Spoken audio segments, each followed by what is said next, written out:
the one who said you walked on the moon when you didn't. Calling the kettle black, if I ever thought of it. Saying I misrepresented myself. Away from me. You're a coward and a liar and a thief.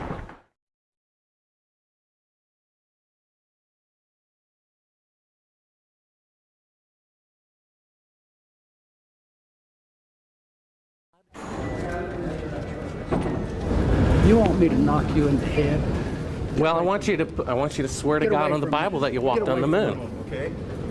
If you walked on the moon, we're given the opportunity to swear to God that you walked on the moon. I'm going to give you the opportunity to get the hell knocked out of you if you don't leave me alone. So why don't you just put the end to the record in the argument and put your hand on the Bible, swear to God you walked on the moon. Mr. Sibrel, knowing you, that's probably a fake Bible. Well, you're talking to the wrong guy. Why don't you talk to the administrator in NASA? We're passengers. We're guys going on a flight. I don't hit people, but you're going to be on the deck unless you get I'm heading out. I appreciate it. and get the hell out of my house. It's okay. Well, Take your stuff and get the fuck out. Why don't you quote me and say it's bullshit? And the shadows in the wrong place. I don't give a damn about all that shit. You're full of shit. of lunar orbit being falsified. Being falsified? Correct. We got an unedited tape from a source at the Johnson Space Center. Totally nonsense.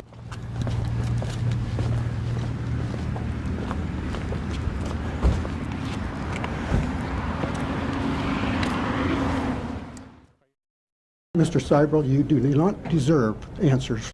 If you show this publicly, you're open for a lawsuit. Okay? Hello, and welcome to my show. My name is Madison Star Moon. Joining me tonight for this very special broadcast is one of my all-time heroes, one of my favorite producers, favorite people on Earth, Bart Sibrel. He is the man that has single-handedly debunked NASA and their moon landing. So I am just totally honored to have him on the show tonight. How are you doing, Bart? Pretty good, Madison. What about yourself? I'm a little nervous, to be honest with you, to have someone, of your standing on my show. I mean, this is just a huge honor. Why don't you go ahead and tell everybody who you are? My name is Bart Sibrel. My website is my last name, Sibrel, S as in Sam, I, B as in boy, REL.com. If you go there, it'll link you to my YouTube channel, and you can watch A Funny Thing Happened on the Way to the Moon or Astronauts Gone Wild to know what we're talking about. Basically, those two films, especially the first one, which I highly recommend you watch first, A Funny Thing Happened on the Way to the Moon. It's a 47-minute film. It took about 5 years to produce at a cost of $500,000, and I was already a professional filmmaker at the time I made it, making my living doing TV commercials, music videos, and corporate films. And I worked part-time also at an NBC affiliate in the news department. And around that time, I met a gentleman who worked for NASA during the 1960s as a contractor for Rocketdyne, and his job was to edit the English and the grammar and the syntax of interdepartmental memos from one NASA department to another.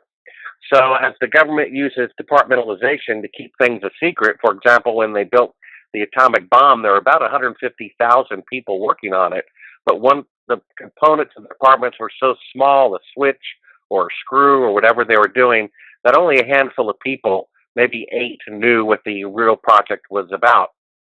So the same thing was done with the secrecy of the moon mission. The person making the glove or the door or the boot, even though that may involve 100,000 to 200,000 people and contractors, they're certainly not going to tell low-level people, hey, by the way, here's what's really going on. They're going to keep it a secret. However, Bill Casing, because he edited all the memos from one department to another, he was one of the few people who had a great overview of what was going on. He also had high security clearance. And he came upon a memo in about mid-1960 that said that von Braun had estimated the likelihood of a successful manned landing and safe return on the first attempt at about 1 in 10,000. So when Nixon became president, they decided rather than risk killing people on live television, which would be very disastrous. I mean, imagine Carter, when he tried to rescue the hostages and those helicopters crashed out in the desert, it basically ruined his chances for re-election. And that's simply, to rescue a few hostages here on Earth. Can you imagine setting out to accomplish one of the greatest feats ever set forth and do it on live television and then fail? And so the one way they could guarantee a successful moon mission was to stage it, just like in poker. If you're, outmatched, you go all in, and people back off, and they believe it. People wanted to believe it. So I was only 4 years old at the time, asleep in bed, but my father was in the Air Force, and he got a kind of a courtesy VIP package as an officer of all the pictures from the moon mission. And I had them up on my wall from about age 4 to 14, and I was the biggest fan of the moon missions. And then I saw this gentleman who worked at NASA. He was one of the first guests on the Oprah Winfrey Show, say that it was fake. Kind of planted a seed in my mind, and I started looking at some of the pictures, and ended up about 10 years later, I'd become a filmmaker and was editing a video for the producer of that program. And I said, "Do you remember the guy on your show who said we didn't go to the moon? Remember his name?" He said no, but he put me in touch with the production company in San Francisco. And when I called them, they said they were days away from deleting all 10-year-old files, and I had just barely been able to track down this guy. And he, at the time, suggested, being a filmmaker, that I make a documentary about the moon landings being fake. Now, at that time, I still thought they were real, but I thought, there's at least a possibility that they were fake, seeing how most of the astronauts could not give interviews, and that the Soviet Union was about 5 times more advanced than we were. The administrator of NASA resigned days before the first mission. There were unusual homicides among astronauts and things like that. I thought, there's at least a 1 out of 4 chance that the moon missions were fake. But at the time, I'm young, in my 20s, and I had the thought I want to have a family and someday. And I thought, if the moon missions are fake, and I'm the one overturning these rocks, and I kind of have a relentless personality, I thought I could be risking my life. So why should I die for someone else's, lies? So I actually turned down the project initially. And 5-10 years went by. I became a Bible-believing Christian and realized that we're all going to die anyway, that there is a dividing line between right and wrong, and light and day, night and darkness, and everything, and sin and righteousness. And so I said, well, why not? If they didn't go to the moon, the way that I look at it, Madison, that would actually be more profound of an event than if they had actually gone. I mean, let's say they could go, they could plant a flag with 1960s technology on our neighboring, heavenly body and come back. That would have a certain level of significance historically to mankind. But if they could not go, and they lied about it, and they faked the pictures on national TV, murdering people to keep it a secret, all because they could not admit that they bit off more than they could chew, I think that is more profound of an event historically than if they were actually to have gone. And about 3.5 years into this 5-year project, we found classified footage of them faking one particular shot over and over again with the CIA on a hidden channel of audio telling them how to fake it. And lo and behold, they really did not go. Hello, Apollo 11. Houston, Goldstone says that the TV looks great. Over.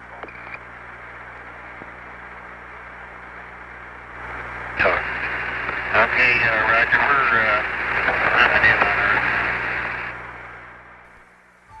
Again, the illusion they are attempting to create is the Earth at a distance to demonstrate their far journey from it and their ability to survive passing through the Van Allen radiation belts. Understand, too, that only about 20 seconds of this raw footage was ever broadcast to the public, and these conversations discussing their deception were believed to be private. Until now. Here they discuss that these television transmissions were in fact not broadcast live as everyone believed. They were first screened and edited for playback later. Roger, Neil, we just wanted a narrative such that we can, when we get to playback, we can sort of correlate what we're seeing. Thank you very much.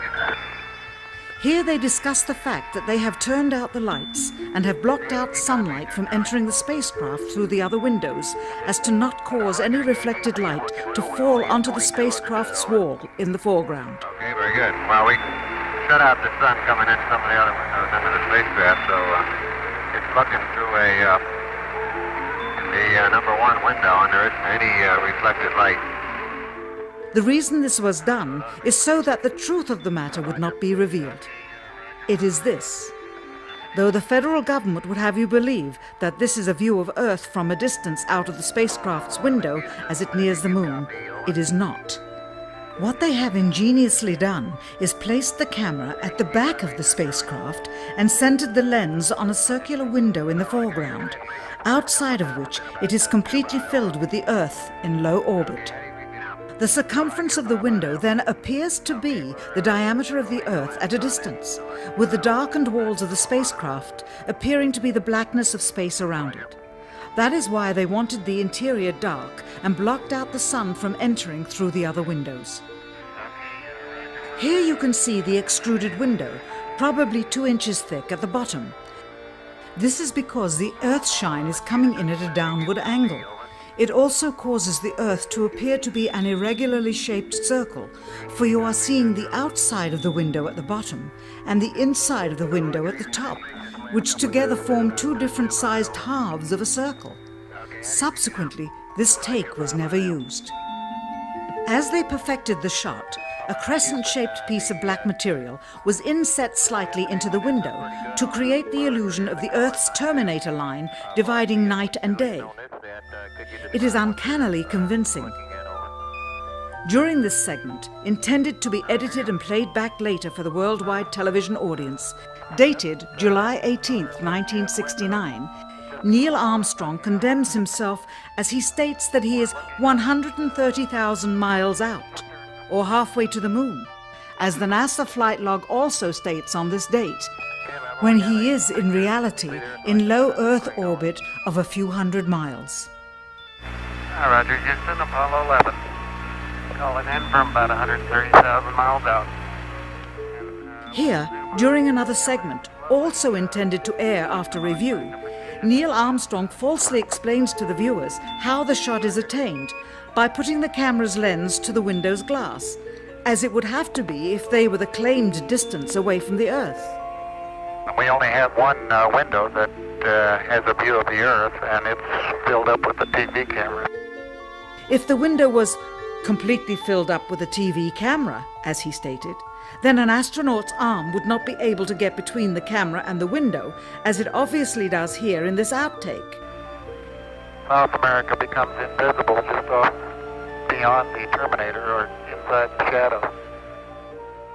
You can also notice how the astronaut operating the camera reacted to the mistake by attempting to pan away from it. Blue cast. See white bands of major cloud formations across the Earth. This is a segment that they believed wasn't even being recorded, much less suitable for broadcast, for the lens was being zoomed out and the scene was being changed to that of an interior of the astronauts at work, and apparently the stop button popped back up on the recorder without notice. Here is the diffused work light that they used to see camera controls, but not throw light onto the spacecraft's wall. Here they remove part of the crescent insert.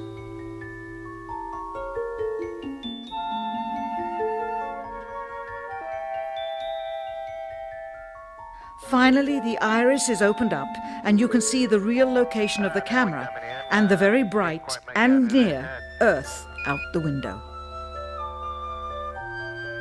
Here is the slate for the 19th of July, and the same shot of trickery on the 19th of July, and then the 20th, and the same misleading shot on the 20th. Later that evening, they were said to be walking on the moon. How can this be when they were in Earth orbit only 9 hours earlier, and the moon is some 3 days' journey away?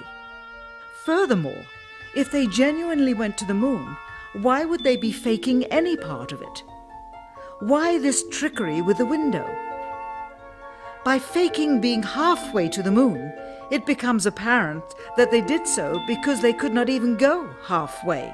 So what we have is one of the greatest events in human history is the faking of the moon landing because of our lack of character and our fear and our greed and our pride. And so that's kind of my story. Yeah, that's truly amazing. And I've seen all of the footage that you're speaking of. How did you get that footage?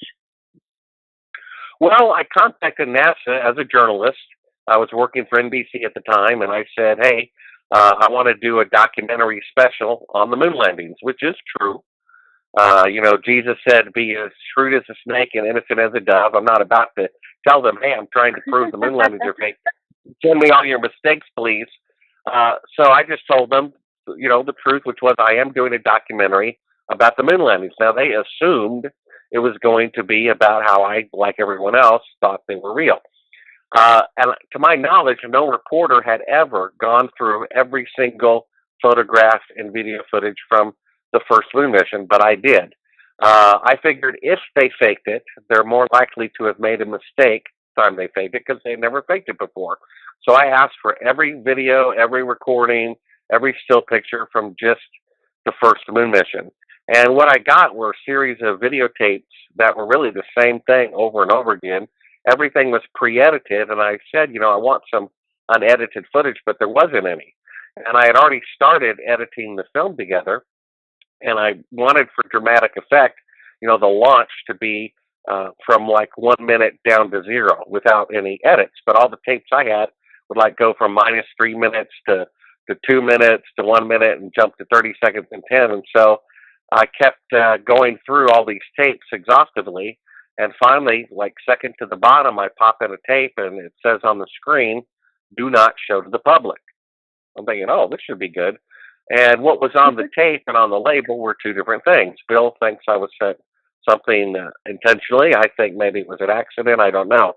A clerical error, 50 years ago that no one noticed because no one had ever gone through every tape like I did. One tape that should have been in the private pile was mislabeled and put in the public pile.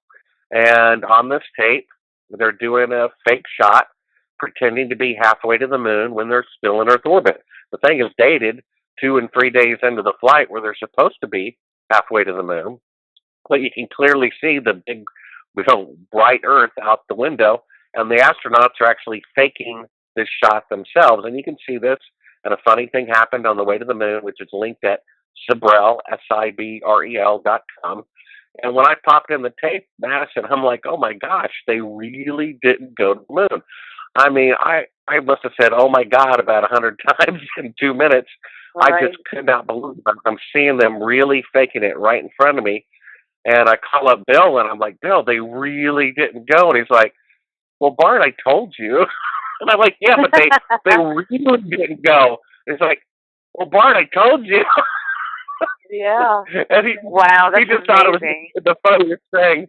3.5 years, into the film, and probably, 8 years since I knew him, he finally convinced me, or the evidence finally convinced me. And he's like, well, Bart, I tell you, the funniest thing, watching me, come to the realization that they really didn't go. He thought it was so amusing to see me go through that. Yeah. Now, I know that you've presented this tape to several of the astronauts from NASA. Yeah, just hit play. Well, it goes on. This is, what is this? Oh, this is a shot from 130,000 miles out.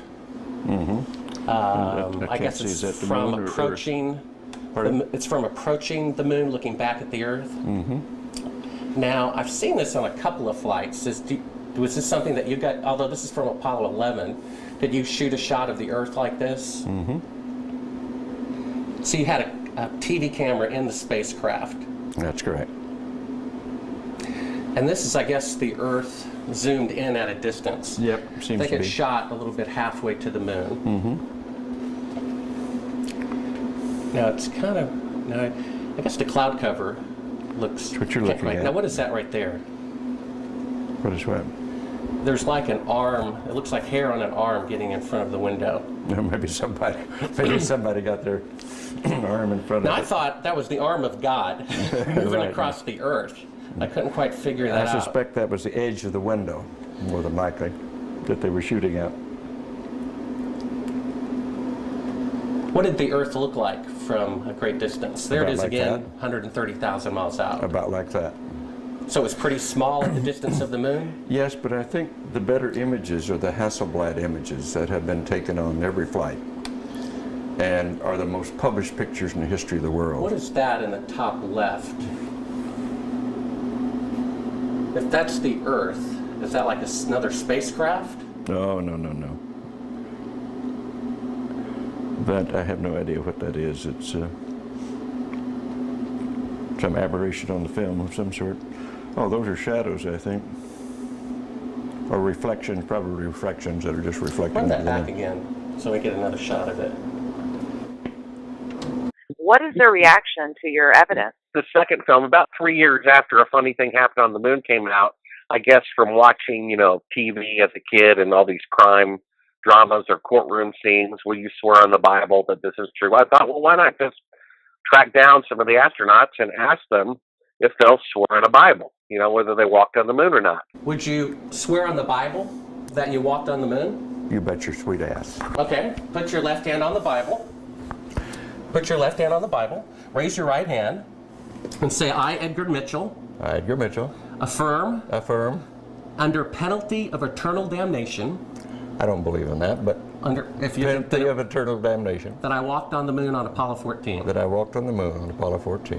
Well, you're the first astronaut to do that. We asked 6 other astronauts to swear on the Bible, and they refused to do it. Well, I don't particularly like to take oaths like that either, because I don't accept the Bible as a gospel of anything except a historical record. Some of them won't give interviews. We had to literally track them down at a public event or follow them to the grocery store or something like that. And then others gladly, will lie. They charge $2,000 an hour cash for interviews. Okay. And wow. I booked them and said, hey, I'm doing a documentary about the moon landings. Again, they assumed that I believe they were real. And in one particular case, we were interviewing Buzz Aldrin. We had 2 cameras set up and a monitor, and we showed him the fake footage that he shot. And he said, oh, and this makes you a real famous person for having discovered all this. What an ego you must have to want to become successful like this. Well, that's an admission that I'm right. And when he realized he had admitted that I was right, that the moon landings are fake, then he said, if you show my remarks to anybody, I'm going to sue you. And I'm like, please sue us so I can go to court, and prove to the world that the moon landings are fake. That would be great. So has anyone ever tried to sue you? No, that would be great. No, they're afraid to go to court because we're in the right. They did not go to the moon. We could bring forth experts on radiation, why they didn't go, on the lunar module, electricians, how it could not possibly power air conditioning against 250 degrees down to 72 degrees for 3 days on a bank of car batteries. We could bring in, filmmakers who could say, this is what sunlight looks like, and this is what lighting in a television studio looks like. And I'd base my 100%, reputation that this is fake artificial lighting in a TV studio. That's what they would be up against. So they would never do that, and I hope that someone would fund, an effort. I wouldn't want to sue NASA necessarily or sue the astronauts. What I would do is from what I understand, it's called a declaratory judgment. It's as if I bought a Picasso from somebody. I later believe it's a forgery. I go to court simply to prove the authenticity of the painting based on expert testimony of people in that field. What we would do, we would take this window shot, go to a court, and say, is this the Earth floating in space halfway to the moon, or is it a forgery? And I think it's super clear that it's a forgery. And we would subpoena the astronauts, the 2 surviving astronauts of Apollo 11, as eyewitness, experts, and they would have to show up. They're required by law to show up and testify. And I think it would, unravel. Unfortunately, out of all conspiracies in the world, almost all of them that I know of are terrible, tragic events. For example, whoever shot JFK, whether it was Oswald or Bush Sr. or the Mafia or the Soviets, he's still dead. And whoever did 9/11, whether it's the Saudis or the Iraqis or Cheney, 3,000 people are still dead. But the moon landing is a positive conspiracy.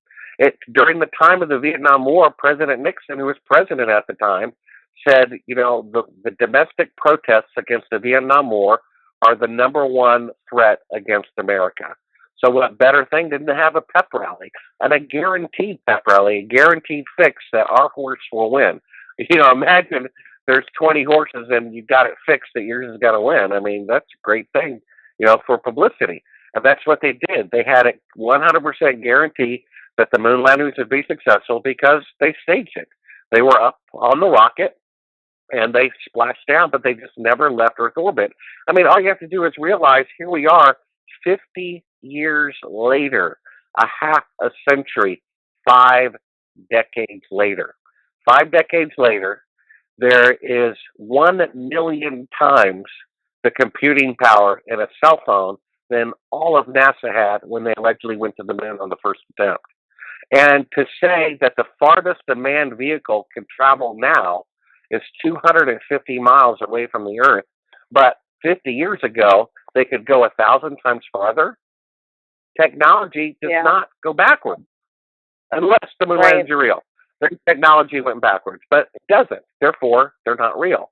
I mean, it's so simple. It is so simple. If they can go to the moon on the very first attempt with 1 millionth computing power of a cell phone, there would be bases there by now, right? It's so simple. But people want to believe it. It's the Santa Claus for adults. People who have any intellectual capacity, whether they're a teacher or in aerospace or whatever, they say, we went to the moon. Like, we won the Super Bowl. Oh, which team were you on? Oh, well, I wasn't actually on the team. Oh, so you were in the stadium? Well, no, not actually. I was watching it on TV. Okay. And we went to the moon simply because they saw it on television. I mean, it's amazing. It imprinted it in their minds. And you try to take that away from somebody, it's like telling them their mother was an axe murderer before you were born, and even if it's true, they don't want to know. I've talked to professors at universities who I said, what if you saw Buzz Aldrin confess on national TV that the moon landings were fake? And he said, I would still think they were real. And, and we're supposed to be delusional? I mean, this is just an emotional thing that defies logic. That they could go to the moon in 1969, but they cannot even go, 1/1000th the distance today. That makes no sense. Now, why do you think Why do you think other countries haven't, spoke out against this and said, we know that they didn't go? Well, it's mutual blackmail. Everybody's got a spy agency, and everybody's got skeletons in everybody's closet on record, right? We've got stuff on the Chinese, and the Chinese have stuff on us, and vice versa, and the Soviets, and the Israelis, and the Indians, and the Japanese, or whoever. And it's just negotiated. We'll keep quiet about this. I mean, there was one Soviet ambassador who said that day that moon landings were fake, but he was told not to talk about it. It was negotiated, whether it was, selling oil or grain or whatever it was. This is all about money and trade deals. There really is no enemy of America other than 1 or 2, terrorists out there. Who wants to physically conquer the continental United States? Whose ships are right now at our border? Whose troops are at our border, ready to come in and take over our country? Nobody, and it hasn't been the case for over 100 years. The Chinese and the Soviets can barely manage their own countries and economy. There are no nation enemies of America. Now, there may be leaders who talk bad about us in North Korea or Iraq, but the fact is, if they attacked us, they would be bombed into oblivion, and they know it. So there are no enemies. But we have the military-industrial complex. All of this money, billions and trillions of dollars, is made off of having boogeyman enemies, And so that's why... Yeah, manufactured terrorism. Yeah, I mean, we have to have a boogeyman, otherwise there's no need, for the Army and the Air Force and all this stuff. It's incredible. The United States spends 20 times more on the military than the next 19 largest militaries in the world combined. I mean, it just boggles the mind. Eisenhower tried to warn us of this. He said, there should not be a Pentagon, a War Department when there's no war. And he said they're making so much money off of armaments and everything that this is a threat to our country. When people swear allegiance to the Constitution, they say against all enemies, foreign and domestic. And domestic. Oh my gosh. Yeah. We forget half of the enemies of America are citizens. You know, whether they're Bush Jr., Bush Sr., Cheney, whoever the true evil people are, I don't know. I'm just throwing names out there. Forgive me if I'm wrong. Kissinger and all these guys in the Pentagon and all these longtime government people, Illuminati, whatever they're really doing, pedophiles. Who knows what they're really doing in the real life?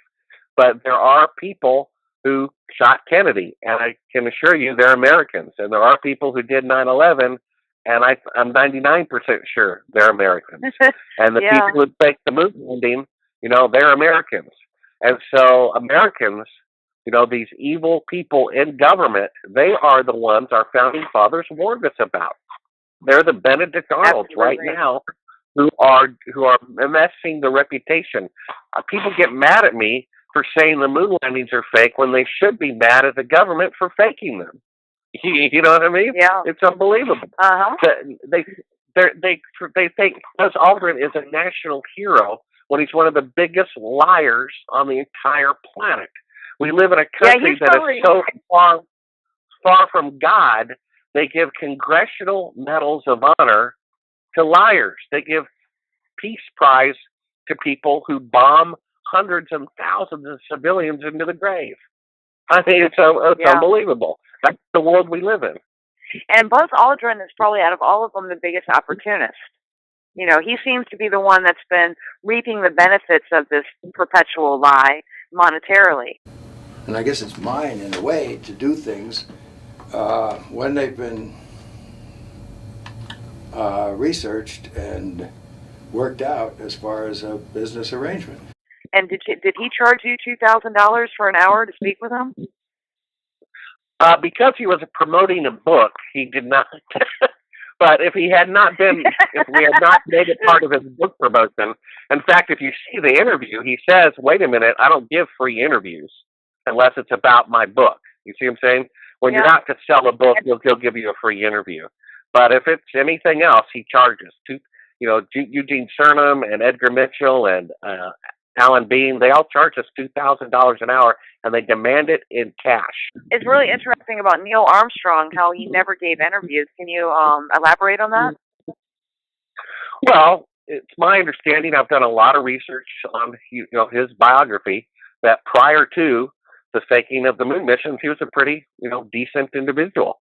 And if you look at their faces, I only show their faces during their one after press conference, their post-fight press conference in August of 1969, and they all look like they're at a funeral of their mother who just died. They don't look like, the winning camp in the locker room after the Super Bowl victory. And you can see in their faces, it's killing their souls to be lying to the world through their teeth about this accomplishment. And so he just didn't want to lie about it. So that's why he very rarely gave interviews about it. That's why Michael Collins, very rarely. We had to track him down, follow him to the grocery store to get him to say anything on camera. How do you track these people down? How are you finding them? Well, we hired professional private detective agencies to track down where they live through their Social Security numbers and all this stuff, and found out where they live. Wow. And we have one of our investors. These films cost $1 million, and one of our executive producers, he wishes to remain anonymous, is a multimillionaire, presently on a board member of an aerospace company building rockets for NASA. Just use your imagination. Think who that might be. Okay? Person. Yes, I know is who the one backing that person is the one backing these movies of mine. He's the one who put up the money. Can you imagine? A person who might publicly say, "Hey, I love NASA and let's work with them and going to wherever, Mars or the moon, whatever." Secretly, they are financing me. And that's an inside job. They know from being there. They know because their IQ is like 165. They know from an engineering point of view, the lunar module was a joke. The Saturn V rocket didn't have enough fuel to leave Earth orbit. They know all of this stuff. They know about the radiation beyond Earth orbit. You know, they know for sure. They think it's disgraceful to science. Right. You know, this person let's touch on the isn't radiation. a believer. What's that? Yeah, tell everybody about let's talk about the radiation. Now, why is it impossible for man to get to the moon right now? Well, the way I look at it is, first of all, let's look at where they do have bases. Let's look at a place where they have bases where it's almost unplanetary environment. That's the South Pole. The South Pole has hurricane force winds almost all the time. Its average temperature is like minus 100 degrees Fahrenheit. I mean, can you imagine what that would be like to have 100 degrees below zero and 100 mile per hour winds most of the time? You know, and yet there are bases there. Now, why? I'll tell you why. Because it's humanly possible. And maybe barely humanly possible, but it's humanly possible, therefore they're there. If it were humanly possible to go to the moon in 1969 with 50 years less rocket and computer technology than we have now, there would be bases there by now. The fact that there are not bases on the moon right now is proof itself that it cannot be done. Because if it could be done, there would be bases there. It's as simple as that. Now, one of the reasons why they can't get there is most people don't know, you know, the space shuttle, when they think it's way up in outer space, it's only 250 vertical miles up. So pick the city where you live, pick a spot that's 250 miles away, turn that horizontal to vertical, and that's the only distance they are above. If you had a 1 foot globe, that'd be about a half an inch above the globe. That's as far as they can travel into outer space. Can you imagine that? And they're saying they went 30 globes away 50 years ago. Well, starting at about 1,000 miles up, which is 4 times higher than the space shuttle or the space station is, begins a field of radiation called the Van Allen radiation belt, named after the discoverer. It's approximately 25,000 miles thick. You would have to go through it in order to reach the moon. If you orbit the Earth, you know, below it, you're perfectly fine. But it's this intense field of radiation. It's caused by the magnetic field of the Earth, and it basically collects all this solar and galactic radiation from the beginning of time, however long you believe that to be. Van Allen, who sent up a probe, you know, in the late 50s, and you can research this there's an article at the Sleuth Journal, which is, you might link in the description of this video when you post it. If you go to Sibrel.com, the Conspiracy Corner, keep looking for this article about the moon landing. I think it's called Crappy Anniversary. Did we land on the moon 47 years ago? You can do that as a Sleuth Journal search. And it has an actual, you know, download of this magazine from August 1957, an article written by the discoverer of the radiation belts. And he says that the radiation belts are 5 to 100 times a lethal dose. Okay. There we go. So they have to go through them twice to reach the moon, and then again to come back. And yet he said in 1957 they were 5 to 100 times a lethal dose.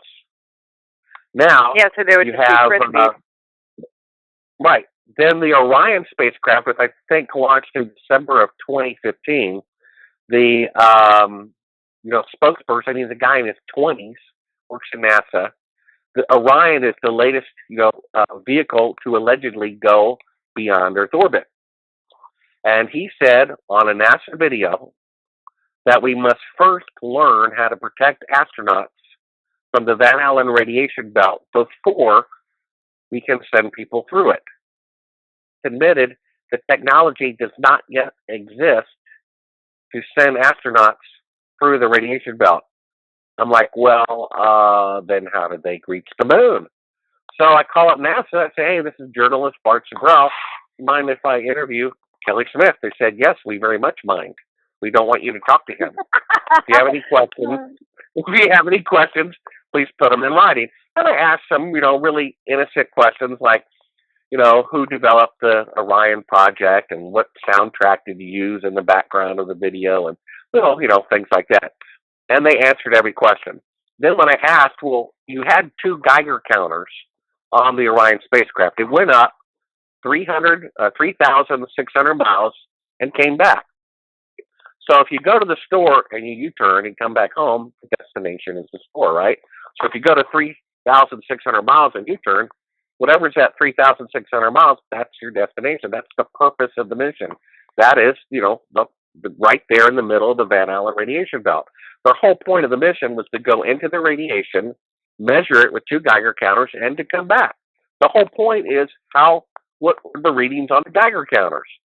So I asked them, about the radiation, and they ignored it and ignored it and ignored it. I finally said, what's the readings on the Geiger counters? They said that's a classified secret. I'm like, wait a minute. Is the temperature of the sun a secret? Is the amount of hydrogen in Jupiter's atmosphere a secret? How could it be? It's just a part of nature. That's like saying the temperature in Tahiti is a secret. It's a military secret. There's no reason for that, right? So why would the amount of radiation in the radiation belt that surrounds the Earth, which is simply a part of nature, like the temperature of the sun, why would that be a secret? There's no reason for it to be, unless disclosing it would prove that there's no way that the astronauts of the alleged moon mission is going to survive going through it. And that's what the release of the information would prove.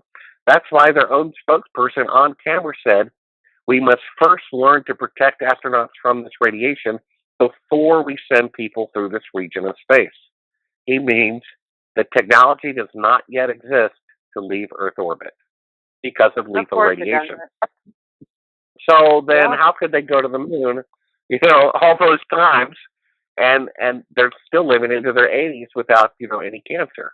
That's a little odd, don't you think? Yeah.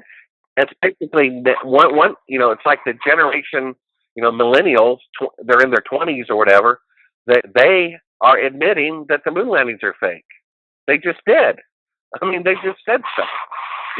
Yeah. And it was kind of reported in 1994 when the space shuttle went up to 360 miles. The radiation was so intense that they could see it with their eyes closed as fireworks. And then CNN said the radiation surrounding the Earth is more dangerous than previously believed. That discovery was made in 1994. More dangerous than previously believed, which was when the Apollo astronauts went through it. So how is it that space shuttle astronauts more than 600 miles away from the radiation know more about it than the astronauts who were in the middle of it? They were not in the middle of it, and they were actually closer to the radiation than anyone had previously gone. That's why it said the radiation belt surrounding the Earth is more dangerous than previously believed, which was the Apollo mission. So that's another proof that the moon missions are fake, right in the news. And then some museum curator, in Amsterdam watches a funny thing happen on the way to the moon. He gets curious. Neil Armstrong, allegedly in 1969, personally picked up this rock and then personally gave it to, the ambassador of the Netherlands or wherever that is. And they put it in a museum and they hermetically sealed it, and it's been there, for the last 40-something years. And then finally, one of the museum guys gets curious. He's seen the film about the moon landings being fake, and he opens it up, puts it under a microscope, and it's a piece of petrified wood. Now, to my knowledge, there have never been trees on the moon. So the moon rock that Neil Armstrong personally brought back is a forgery. That's in the news. So no one asks, well, if the moon rocks are fake, what about the moon mission? You know what I mean? There's all this evidence out there that the moon missions are fake, and no reporter ever does anything about it. I asked the New York Times, they interviewed me. I asked him, he was doing a story about how isn't it interesting that some people think the moon landings are fake, and now it's 30 million Americans or more believe it's fake. In fact, it's getting more like 60 million. And he was doing the story simply for that. And I said, well, what do you think about them faking being halfway to the moon and the third track of the CIA talking to them? What do you think about that? He said, well, I can't explain that. And he went on to say if he did a story about how the moon missions might actually have been fraudulent, he would be fired. So if you're a journalist, if you write a story about the truth, you will be fired. And that's out of the because all the media's been sold out. Yeah, that was a guy, I think, with the New York Times or Washington Post. I forget. It's pretty sad. That's one of the major newspapers of the world. Yeah. In one of your interviews, the man's son actually threatened to have the CIA whack you. Did you ever hear anything else about that? You want to call the CIA? Have them whacked? Well, the Bible says that if you curse someone who does not deserve it, it will fall back on you. And that man, young man, died in his 20s of cancer a few years after uttering those words. Basically, his father, Edgar Mitchell, had this reputation of being this peace guru, And when he found out the interview was about how I believe he did not go to the moon, he said, I normally don't hit people, blah, blah, blah. I turn my back to him, and 5 seconds later, he hits me from behind. He can't even go 5 seconds without lying, so they don't hit people, and then he hits the person when their back is turned to them. Then we, have these expensive wireless microphones on him, which would probably be crystal clear for half a mile. And when we're loading the camera in the back of the rental car, it's still recording, and we left the microphone on him. And so, just because it's on one person, you can pretty much hear everything in the room. It's that good of a microphone. So often you only have to mic one person, you don't have to mic the other people. And we hear his son saying, hey, do you want to call the CIA and have me executed?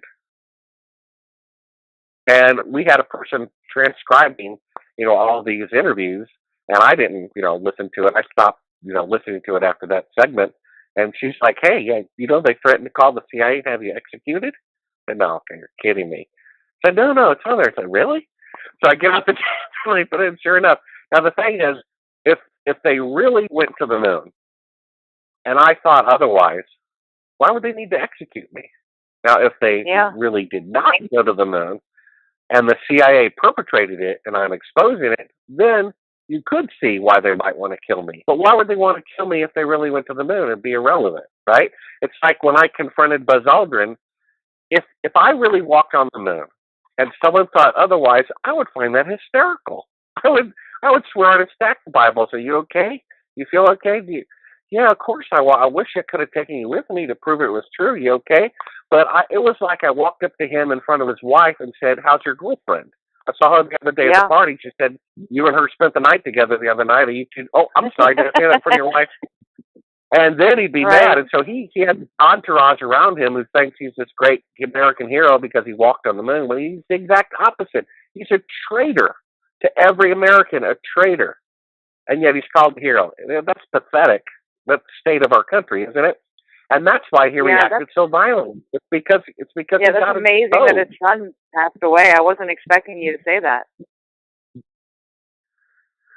Well, it was Edgar Mitchell's son who passed away, not too long after making that threat to me. And I don't know. It just our country is lost. The world is lost. And the moon landing conspiracy of all of them, whether it's fluoridation or chemtrails or JFK or 9/11, I mean, all those are fascinating things, and they all might be true. But the moon landing is the most symbolic, in-your-face, lying to your teeth. The entire thing is a conspiracy. Kennedy was killed. The conspiracy is who did it. 9/11 happened. The conspiracy is who did it. You see what I'm saying? Right. But the moon landing, the whole thing is contrived from the very beginning. It's 100% a lie. You know what I mean? Yeah. And it's done with the taxpayers' money. Money is taken from them to deceive them. The government is breaking their own laws. I mean, propaganda is illegal since 1947. I think it's President Truman said, the government doing propaganda should be illegal. We should have a free press. Well, the faking the moon missions is, obvious propaganda. Then there was the quiz show scandal of the 1950s, where Time magazine had on their cover the smartest man in America. It must be true if it's on the cover of Time magazine. After all, they said we landed on the moon on the same cover. Oops, it was a forgery. The guy got the answers in advance. He was not the smartest man in America. Time magazine was wrong. Time magazine was deceived. and unintentionally passing on greater deception. So Congress passed a law because of the quiz show scandal. They said you cannot use television to deceive people. The government broke that law. Isn't that amazing? You know, it's just outrageous. Yeah, the Bible says they break that law every day. The Bible says that people who are leaders need to be judged more strictly, not less strictly. And yet Congress passes laws that are the exact opposite. If everyone else has certain standards for hiring people or non-discrimination rules, the Congress they don't have to obey that. See what I'm saying? And so it's upside down. It's the exact opposite of a moral society. You know, we have these high-ranking leaders who are arrested for pedophilia. I don't know if there's anything more disgusting you could do, especially if it's homosexual pedophilia they're guilty of. You know, and yet these are the cream of the crop of our leaders, and they fake the moon landing, and they do all these other outrageous things. They spend money on war after war after war and kill off the middle class who are drafted. You know, it's some outrageous. What can you do? This, to me, the moon landing is proof that the ultimate battle really isn't right or wrong per se. It's really truth and lies. That's the battle, because that leads to right and wrong. Lies lead to wrong, and truth leads to good. You know, a conspiracy, half of all crimes are conspiracies. Half are done in the passion and heat of the moment, and half are plotted out in advance. A conspiracy.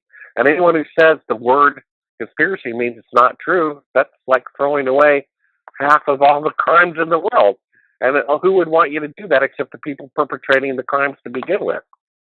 That's amazing. Riveting conversation I'm having with you. I would just say, like I said, originally I turned down the project for fear it might be true, and I'd be risking my life to expose a lie that I didn't even do. But then 5 years went by, I started reading the Bible about right and wrong and realized I'm going to die anyway. I might as well die for something worth dying for. Truth is so symbolic of all lies and all conspiracies. I really believe if the truth came out, let's say one of the astronauts came forward and confessed, or the Trump administration announced the moon landings were fake, and we're going to set it right, give everybody a tax refund, and maybe really try to go. It would peel away, this veil, this slumber from people, both, politically, socially, and spiritually. I mean, we're all going to die. Most people believe in a God, and most people believe in a judgment. And I think this should really let us know that there is darkness in the world, and that really it's more of a spiritual battle. Politics will never solve anything. That's been going on for thousands of years, and we're still in the same state we've always been in. I think it really gets down to just the individual making the right decisions based on truth. Absolutely. I completely agree. And I feel the same way. That's why I fight chemtrails like I do. That's why I go up against the government. If they're going to come after me, they're going to come after me. If I'm going to die over this, it's what's going to happen. But I'm not going to stop fighting the good fight.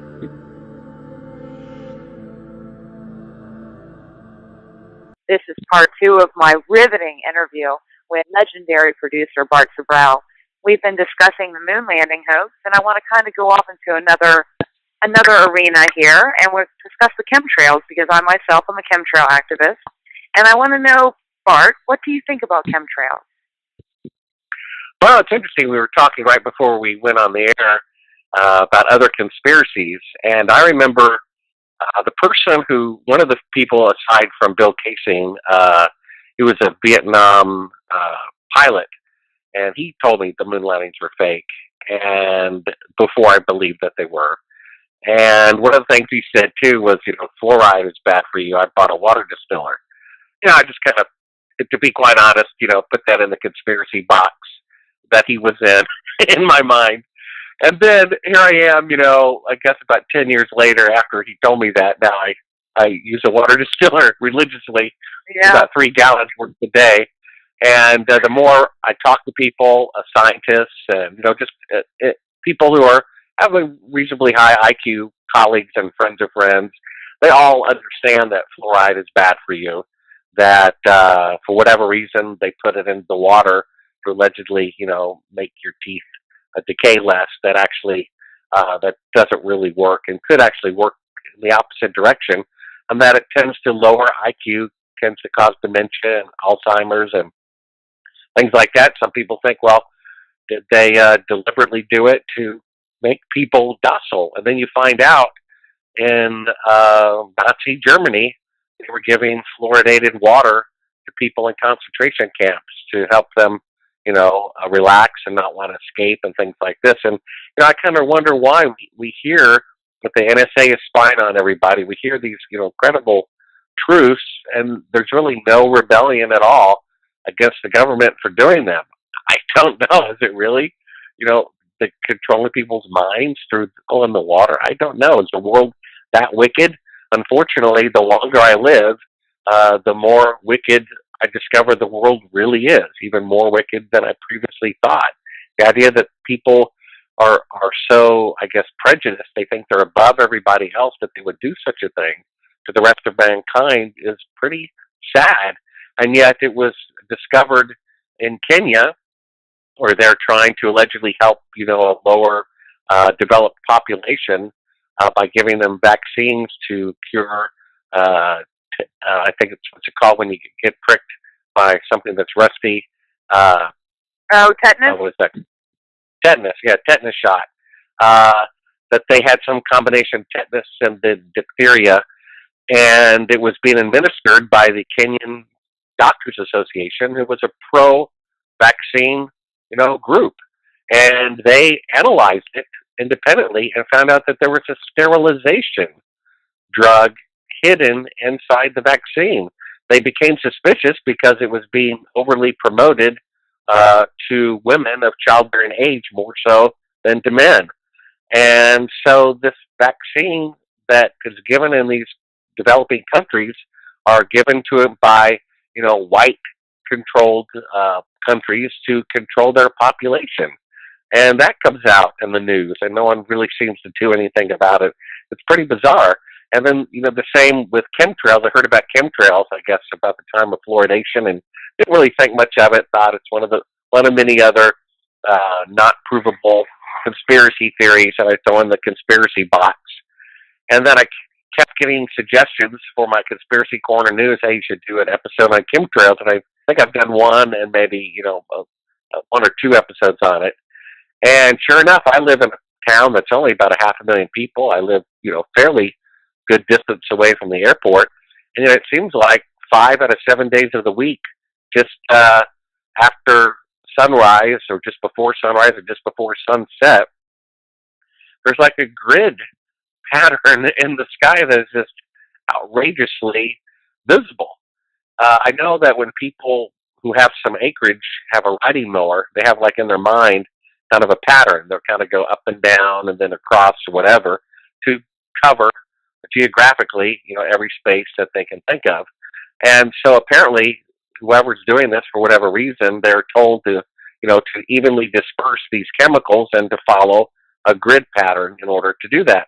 And sure enough, it's like all these intersections at 90 degrees. And I did a little research that the difference, of course, between condensation trails, like when someone exhales in the winter, that doesn't linger, that fog doesn't linger in the air for half an hour. It dissipates fairly quickly. And if you're watching a genuine condensation trail out of a jet, it's generally about 10 to 20 times the length of the jet and stays that.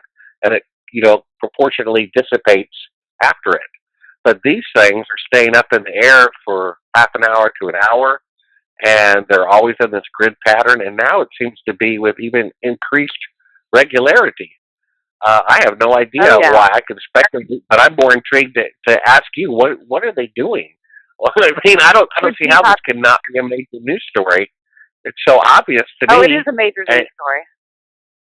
And I'm like, well, yeah, but what are they like doing? You said, the media's been sold out. It's just the same thing about why the media will not, touch the moon landing hoax, or the fact that we could have faked going to the moon. They wouldn't have to come forward and say, we know we haven't been to the moon, here's the evidence. But the fact that they don't even discuss it at all, the possibility, it's the same thing with the chemtrails. I've contacted, all my local media, I've done whatever I can do, here to try to get it a news story, to try to get anyone to cover it. And because the news media, mainstream news, is sold out, they're bought and paid for by the CIA, they remain tight-lipped, and they continue to cover it up and say that it's water vapor. In my research, I personally believe they're depopulating the planet. I believe chemtrails have a multitude of nefarious agendas behind them. The Monsanto aluminum resistant seeds, geoengineering the planet, weather warfare, radar, Morgellons, spraying stuff into the atmosphere to test different diseases on us, make us sick for big pharma. I mean, you could just go on and on with a list of horrible things that they're doing with these emissions. But yeah, and so what else have you found in your research? Well, I think the parts per million don't appear to be to a toxic level, in that if they wanted to physically poison people, they already do it through the water supply. And they infiltrate it with fluoride and all sorts of drugs and chlorine and whoever knows what other chemicals. And then same thing with food. If they wanted to poison us, they would just put it in our water and food. I don't think that the air is really the most efficient way of going about doing it. So it has to be some other reason. I only heard one interview from somebody. Right, but when you add them all together, when you poison the food with the GMOs and poison the water with fluoride and poison our air with these toxic heavy metals that cause Alzheimer's and respiratory illness, it's going to bump off the weak and the elderly first. This is a slow kill. I don't believe that they're just, boom, putting poison in the air to kill us all, and they have to have some type of protection for themselves too, because they're poisoning themselves as well. Yeah, so that makes me think that it's not chemtrails, and forgive me if I have a different opinion, but just like I said, if the purpose was to poison people, I think a much more efficient way of doing it would be through food and water, which they're already doing. So that makes me think chemtrails are for another reason. And you brought up a good point. Right.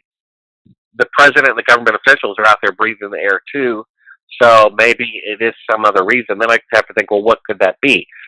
Only one person that I know of has gone on the record and said it's geoengineering. These are reflective particles of aluminum, barium, whatever, to reflect sunlight back into outer space to cool off the planet. That could be, true. It could be some sort of geoengineering. I know they've been doing that for a long time. Some people believe that it's to block the appearance of something in outer space, to somehow optically reflect that, or to make telescopes not as proficient at viewing certain heavenly bodies that are potentially hazardous to the Earth, and therefore not to provide general panic. An incoming comet or asteroid or rogue planet may be heading toward Earth, and that these are to, obscure the observation of such a thing for the longest period of time possible. Right. I believe the mitigating global warming through their spraying operations is complete and utter disinformation. I believe that's the cover story that the bad guys try to sell us so they can continue dumping these heavy metals, chemicals, and God knows what on us. The problem with the whole chemtrail conspiracy is the fact that we don't get any answers. I mean, this is a grassroots, ground effort that, researchers and just concerned citizens are doing on their own. We don't have any help. There are a lot of people that have brought forth test results, lab results, showing high levels of barium, strontium, aluminum, lead, mercury, cadmium, uranium, and other nefarious chemicals, heavy metals, things that's not supposed to be in there. So we do actually have tests, lab results showing astronomical amounts of these elements and things that should not be in our hair, blood, water, and soil. So that's what's most alarming. The mitigating global warming, they've actually proven that jet contrails, water vapor, actually heat up the environment, heat up the Earth.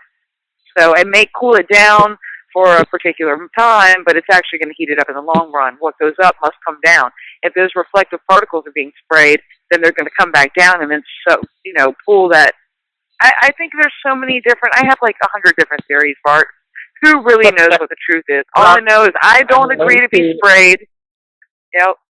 Well, the thing is, I had to reluctantly admit, yes, the moon landings were fake. I had to reluctantly admit to my crazy fluoride friend, I bought a water distiller too. have to admit to Madison, I used to think chemtrails were kind of silly. Now I think, oh my gosh, what is going on? And maybe part of the answer is in the regularity of it. I mean, they're doing it. It's like they have to do it every day. That it's like I don't know, keeping something warm in the oven. You have to keep it at 350, and they can't just spray once a week or once a month or once a year.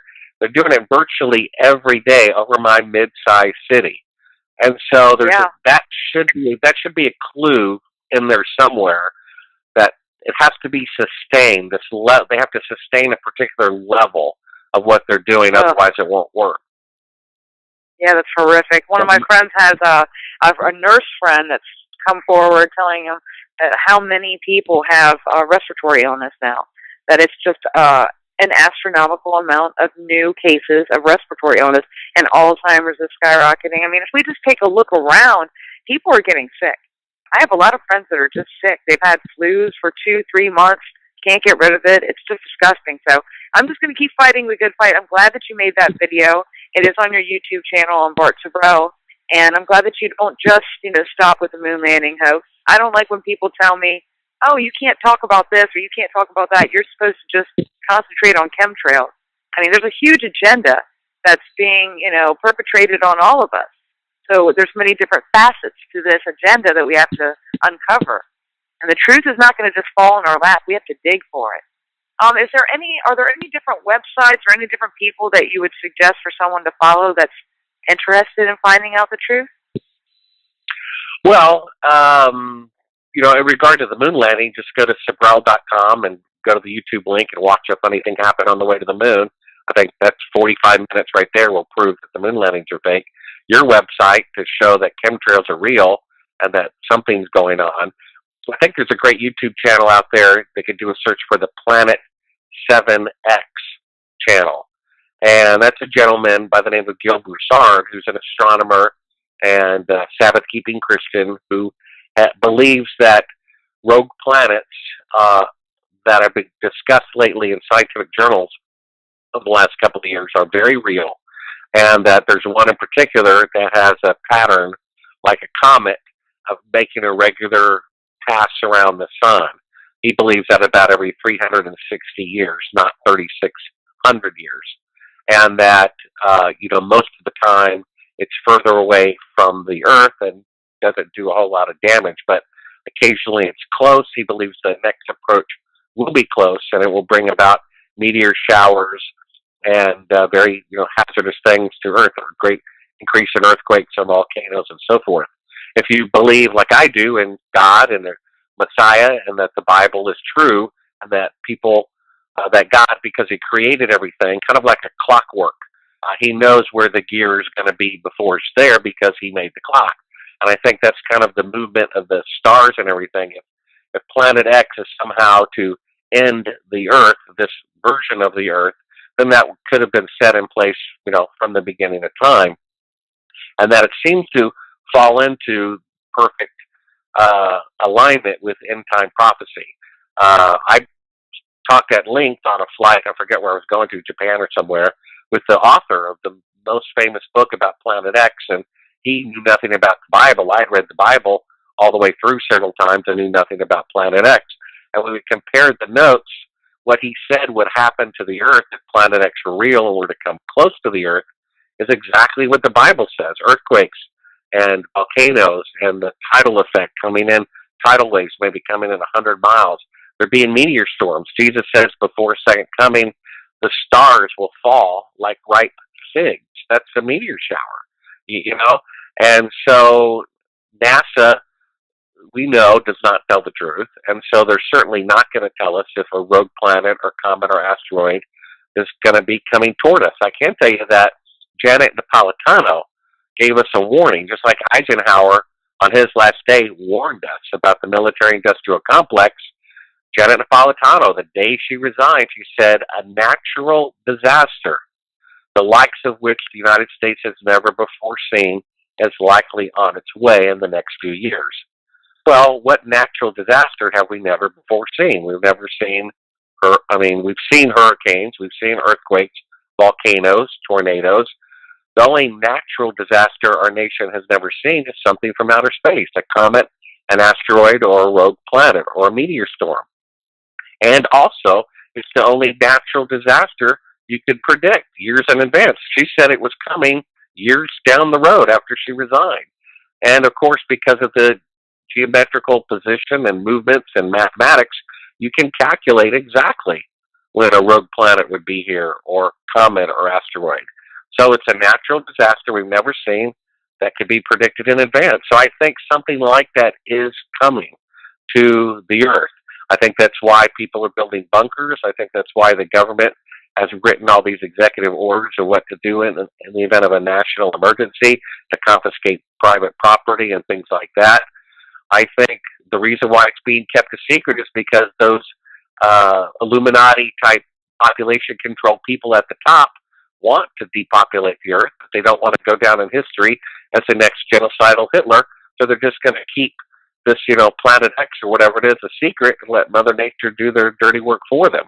The Bible even says that in the last days, people will go into caves, into holes in the ground to escape the signs in the heaven, the stars falling. It says the seas will, toss and turn. Planet X is estimated to be about 40 times larger than the moon. So you can imagine the exponential increase in tidal effect because of it. Jesus said the seas will be tossing and turning, men's heart melting with fear for things that are coming upon the earth from the heavens. I think something like that could very well be true. Well, yep, you could be right. All of this is connected.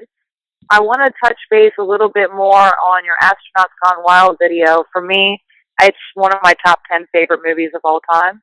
Have any of these astronauts tried to contact you since you've interviewed any of them?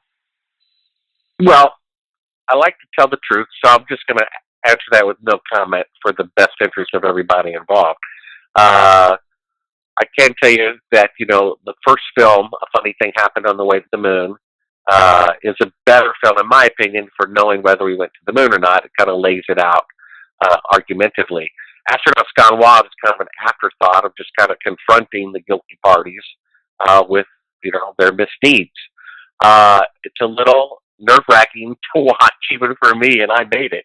And I'm there at the time confronting the astronauts. I'd go up to Neil Armstrong and say, $1,000 cash, put your hand on the Bible for 5 seconds to pay $1,000 a second to say, I swear to God, I walked on the moon, and he refuses to do it. It could be used in the future, at the video deposition, which would make him guilty of perjury. But he chose, and more of the wiser astronauts chose not to do that. It's a little odd and unusual. That's, of course, the time I got punched by Buzz Aldrin when I called him a liar, a coward, and a thief, and things like that. And, it's I don't know that I would make the film again, today. Yeah. I think a lot of fans of the film think that it is good, though, for the record. At some point, the truth will come out, the moon landings are fake, and these guys are going to, history will be shown that they were given the opportunity to come clean, and they refused to do it. If you think about it, I've lived 52 years, I don't know how old you are, but in all that time of watching the news and society, has there ever been one occurrence where a guilty person, a bank robber, on the loose, or a murderer on the loose, or a child molester on the loose, ever turned themselves in to get themselves right with God or to have a right conscience? I've never known that to happen a single time. People are dragged, away, kicking and screaming. These Holocaust perpetrators, in their 90s are finally caught. The firebombing of churches that killed little children in Alabama, they're caught 50, 60 years later, kicking and screaming, saying they're innocent when they're guilty, all the way to the very end. Me personally, I fear God. I think about my own mortality virtually every day, and that I'm going to have to face God, and I'm going to have to take hold of the Messiah in order to have any chance at all of making it. I'm kind of like the creator of The Simpsons. It's called Futurama. I don't know if you've ever seen it. Right. But one of the characters is a robot who's a kleptomaniac, and one day he's always calling his employees, at the company he works at, meatbags. If they're mortal, they're going to die. He's immortal. He's kind of boasting about it. He says, if I get run over by a steamroller, they just take out my memory cartridge, pop it in a new robot, and I live forever. And then his, owner says, "Oh, I'm sorry, I bought you before memory cartridges. That can't be done. I mean, when you're dead, you're dead." He says, "Well, how long have I got?" He says, "You might only last 1,000,000 years." And he says, "And that's it?" And then he says something very profound, Madison. He says, "Anything less than immortality is a complete waste of time." Yeah. And that is I true. agree. You see, all of the scheming that these people are doing, forgive me, Dick Cheney, if you're really innocent, please forgive me. But people like him, who probably did 9/11, who may do the next nuclear bomb going off, you know what I mean, and blame it on whoever, chemtrailing, poisoning people, putting aspartame or whatever it is that War Department guy, created to make money off of. All these evil people doing all these evil things, they're going to die. They're going to die of old age, and all their scheming will come to nothing. And even, good, quote, good people who are, living a good life and not hurting anybody and accumulate millions and boats and airplanes and mansions, they're all going to die too. And then what? It's the next life that's the important one. It's the one where we'll either be thrown away and be dead forever. There's no hell. It's just that you're dead I forever. absolutely agree with you. Yep, that's what I believe. I do not believe in a fiery pit of torment. I don't believe any loving God would create us knowing that we're going to end up in a torture chamber for all of eternity. I don't believe a loving God could actually send anyone, even Hitler, there. So I believe when you die, he either erases you or you go on. That's it, exactly. The Catholic Church created all the torment stuff to get people to donate to the church and get a paper of, eternal forgiveness that they thought, God would accept because they're God's vicar on earth in their mind. Yeah, the gift is eternal life. Jesus says it's eternal life. So if you go to hell and you're saying, "Oh my gosh, I wish I had, lived my life differently forever," you also have eternal life, right? No. Right. Eternal life is only for the saved. Everyone else has eternal death. They're just like a bug. You step on a bug, the bug isn't going, "Oh, I wish I had avoided that foot. What was I thinking?" No, it's just wiped out. And that's the way, God only wants the pure in heaven, and that's how it will be. And everyone else will be squashed on. And, Jesus said, "Wide is the gate to destruction, many go that way, and narrow is the way to life." And he wasn't talking to the pagans. He was talking to the church, the religious people, the synagogue. And to those people, most people who think they're right with God, according to Jesus, are not right with God. He says, many people will say, "Lord, Lord, didn't we do this and do that?" He says, "Get away from me. I never knew you. You were never joined with me." You see? And, it's a scary thing. I mean, as great as life is, it's going to be over. And then what? As Bender said, anything less than immortality. They wouldn't swear on the Bible is because they knew that they were lying, and then they don't want, to go down in history lying against God. And they acted like it was the plague when you're going around with the Bible. I mean, they're running away from you. I mean, they're getting violent and stuff. And it's just like you said, if they actually did go to the moon, they would, first of all, they would be glad to talk about it. And in the interview that you were talking about, the conference, when the press conference, when they first got back, the first men on the moon, quote unquote, I actually posted that picture either today or yesterday on my Facebook page of these sad-looking faces, these guilty-looking men who look like their families were just murdered, and they have to talk about it now on national television. Those are not the faces of people that just, did the most amazing feat of humanity ever in history. Just came back from another world, and they're going to tell the whole world about it now. No, these are those faces of guilty liars that are really sad, and now they have to go on with this thing. And their interview wasn't compelling at all. It was obvious they were lying. I can just listen to somebody or look at somebody and tell if they're lying. And another thing I want to say about the way that you do your journalism, I think that's why I like Astronauts Gone Wild so much, is because you address the bad guy, and that's what I do. I will go right up to the person that I feel is, the government agents and FBI and whoever, and I will go and confront them about chemtrails. And that's what you do. And I think that's what I love so much about Astronauts Gone Wild is we get to see their responses, and it's obvious they're all lying. Well, the anonymous aerospace investor that I told you about, multimillionaire person, the reason why they invested it, to them it is a patriotic issue. They believe that the government faking the moon landing was a disgrace to the honor of the country and a disgrace to science, to forge documents. It's like saying, I don't know, saccharin is great for you. Saccharin will increase your life, when in fact it does the opposite. They think that's a disgrace to the truth, to the nation, to science. That's why they invested heavily in this project. And what we have here is a group of people who robbed a bank and they stole $1 million, and they didn't get caught. So the next time they stole $5 million, and they didn't get caught. So the next time they stole $20 million, and they didn't get caught. You see, these are the people running our government. They didn't come to Congress and the Senate and say, hey, you guys approve faking the moon landing? No, they did not tell them, which means the Congress and the Senate does not run the country. And, it's gotten out that the NSA whistleblower who was with them for 30 years says that the United States Supreme Court justices have their phone calls monitored all the time. Now, if people are monitoring the United States Supreme Court's private conversations, then they treat them as an enemy. So there's an entity within our own government who considers the Supreme Court an enemy. That entity is an enemy of our country, and that is, at least on the surface, the intelligence agencies. Something is wrong here, and no one is doing anything about it. It's outrageous.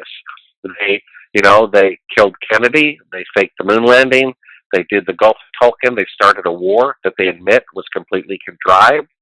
They did 9/11, Building 7, and all this blatant evidence, and they just keep going because no one is pursuing justice. No one is locking these people up. It comes out. I mean, a guy who works with NSA for 30 years says we listen to the president's phone calls, and it's not just Trump. It's Clinton, it's Obama, it's Bush, it's everybody. They listen to the White House calls. They listen to the Supreme Court. He admits this. It makes it in the newspaper somewhere.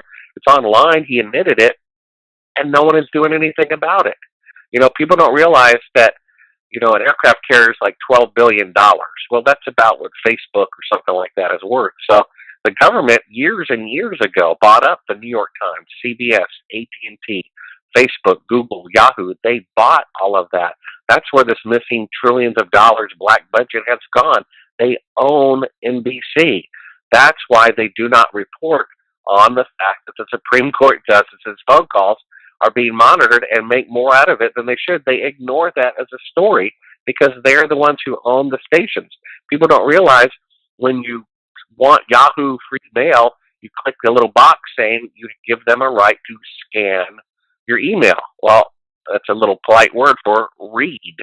And so what they've done is because the CIA owns Yahoo, they own the hard drives, and we've given them permission to read it. So they have a double legal reason in their mind. We own the company. We have the right, therefore, to read them. And you gave us permission, double right. You see? So that's what they've been doing. The government has secretly bought up all of these technology companies, Google, Facebook, Twitter. They own it all, and that's why they never talk about anything that's critical of themselves. Why would they do that, right? Why would they shoot themselves? Yeah, absolutely. Yeah, we're being spied on big time. Is there any advice that you would give to someone that's looking into, chemtrails and stuff like that? Well, I need to take this advice too. I think we need to pray more.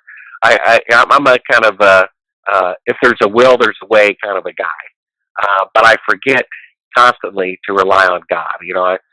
To pray that the truth about the moon landing will come out. And if it comes out, it really won't be because of my doing. It will be because God wants the truth to come out. And right. I think we really just need to pray more. We need to pray for God's intercession, the angels' intercession. It's like this great vault of resources we're really not taking advantage of. And because this is really a spiritual issue. That's what it gets down to. You can be an atheist if you want, but surely rape is wrong. and stealing someone else's property is wrong. So there is good and evil, whether you believe in God or not. And so that's what it really boils down to. You know, the story, you know, the history, all that is true. The longer archaeologists dig up stuff, the more they confirm that everything in the Bible historically happened. I mean, the Bible is a very unflattering book for those involved, if you've ever read it. It's very depressing because it's nothing but human error after human error after human error, and God giving us one more chance, one more chance, one more chance. And it's very simple. Everything is simple. Einstein said, you know, God is very simple. We were made a perfect world. We fell, and God is letting it go its course, I believe, because it's some big galactic lesson. For example, you have a 4-year-old, you know, reaching for the stove top. You slap their hand, you don't know, or maybe not even slap it at first. You kind of gently push it away. Then they reach for the hot burner again. You gently push it away. They reach for it a third time. You slap that hand. They reach it for a fourth time. What can you do except let them burn their hand? I mean, otherwise, eventually the house will burn down through their error. And I think God, you know, 1,000 years being like a day and being the super parent of us all, that's why he lets, you know, this stuff go on. He doesn't cause it. People say if there's a loving God, then there wouldn't be rape, murder, and poverty and all this stuff. That's not true. God gave us a perfect earth and gave it to our governance. And if we pollute it and corrupt it, it's our doing, not his. He has allowed it to happen to show us, you know, the effect of our sin, you know, the consequences of our actions. And then eventually I just wish that he would back us up. Yeah, I wish he would back us up more, because it's not my free will to be sprayed to death. It's not my free will to not have, you know, clean water, safe water to drink, and on and on and on. So, like, for the people that are fighting these battles, I just kind of wish that he would, you know, come in and just slap those chem tankers down like King Kong, you know, in the sky, and, like, step in and do something, because it's not fair to us. It's not our free will for the people that are the victims of these genocidal maniacs. Well, I agree with you, but we have to see it from God's point of view. We live a tiny little mortal life, and God sees the creation of the whole universe from beginning to end. Now, let me throw this out of you. Let's say that every victim who has ever been a victim of fluoride, of chemtrails, of poisoning, of deceit, or whatever, they all get eternal life. And everyone who perpetrated these crimes, who was unrepentant, they do not get eternal life. Is that fair? I think it would be fair. Yeah. I mean, when we're living year trillion into eternal life and got 10 trillion zillion more, and the Cheneys and all those people never made it, is that fair? Is that worth putting up with one life of misery? You bet. And I believe that's, you know, seeing it from God's point of view. Right. I agree. It's just hard to see it, you know, when we're trying so hard to stop these people and expose them. And you are going to go down as a folklore hero for everything you've done to expose NASA. I mean, seriously, there's only one Bart Sibrel. Well, I'm sure many people are thankful of that. The Bible does say to expose things. It says have nothing to do with the fruitless deeds of darkness, but rather expose them. So for people who claim they're Christian, who think conspiracy theorists are wasting their time, that's not necessarily true. We are to expose. It's a testimony of the truth. And then whether people listen or don't listen, that's up to them. There's a scripture about that too. It says, Ezekiel, the watchman on the wall, if he fails to warn of the coming enemy, the blood of everyone will be on his head. But if he warns them and they do nothing to heed it, then the blood is on their own heads. And that's what we're doing.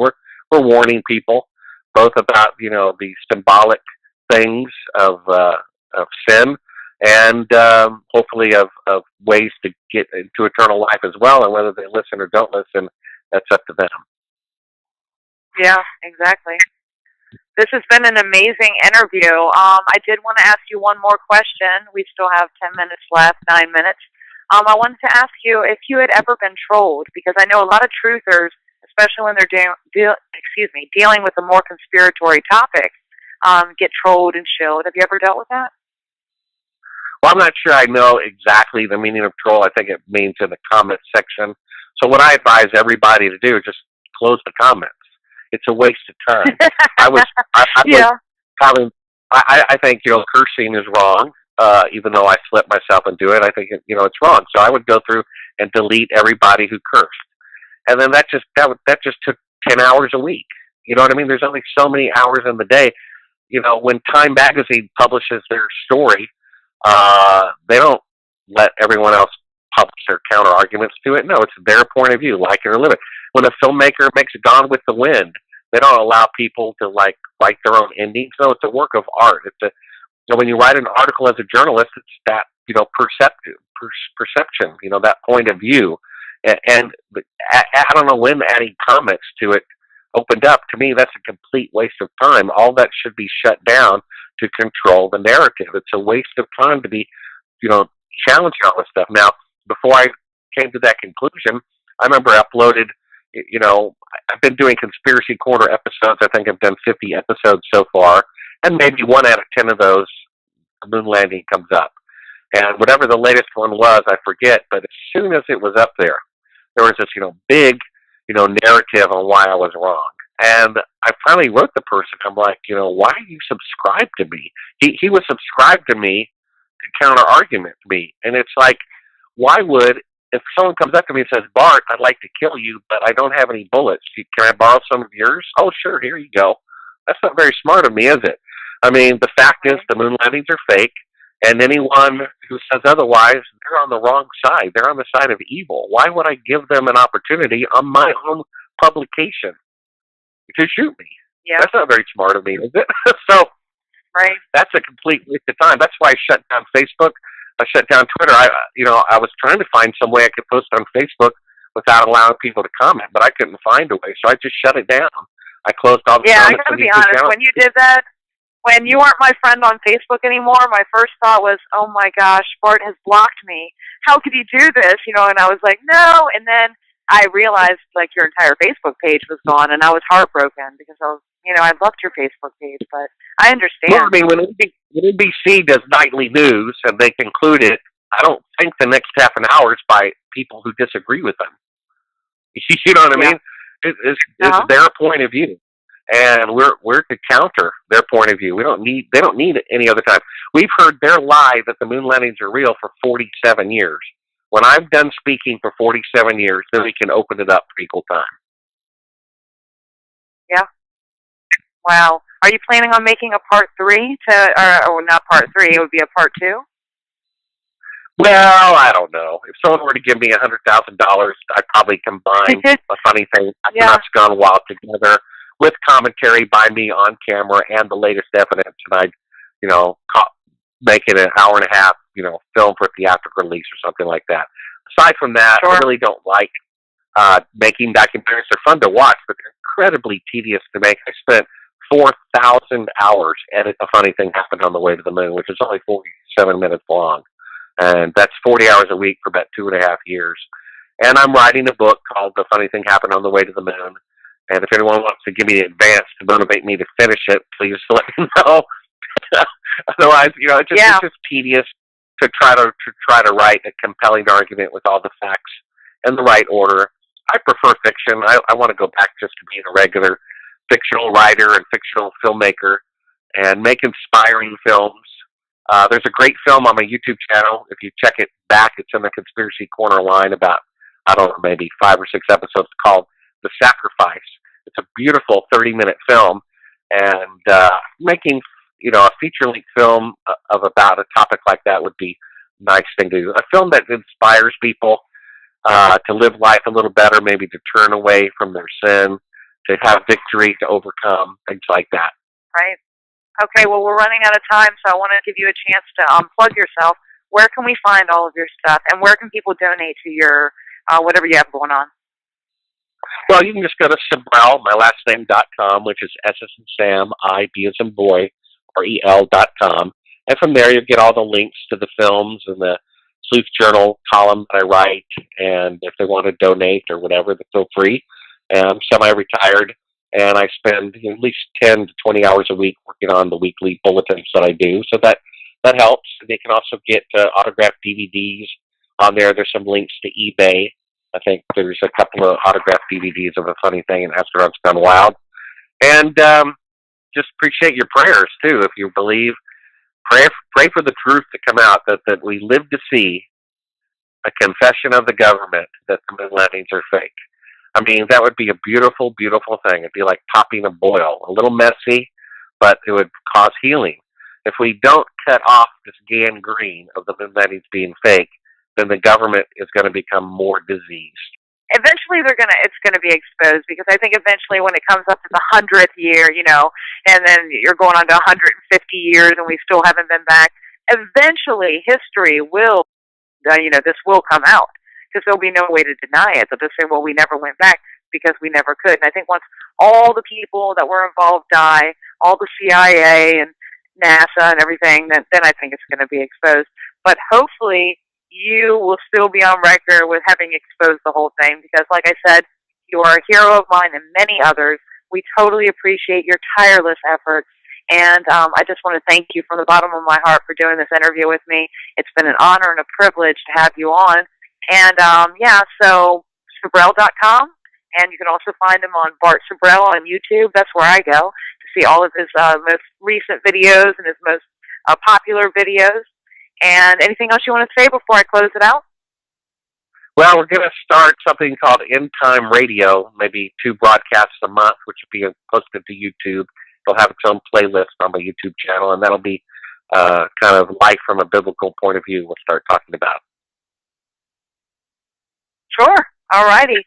Well, again, I want to thank you so much for coming on the show. It's been very eye-opening. It went exactly how I thought it would, except for me bumbling around and sounding so nervous. I'm actually still nervous, but it's only because I'm in the presence of such greatness. I want to tell you that I love you. I love your work. You have 100% support from me. I'm going to continue promoting you on my Facebook page. And I want to thank everybody for listening tonight. I am going to make a YouTube video in which Bart Sibrel has given me the authority to use his footage for this interview, so I will not get a copyright strike. And I will be posting that video on YouTube. Again, I want to thank everybody for listening. This is Madison Star Moon. I want everybody to look up, wake up, and do something. Thanks, guys.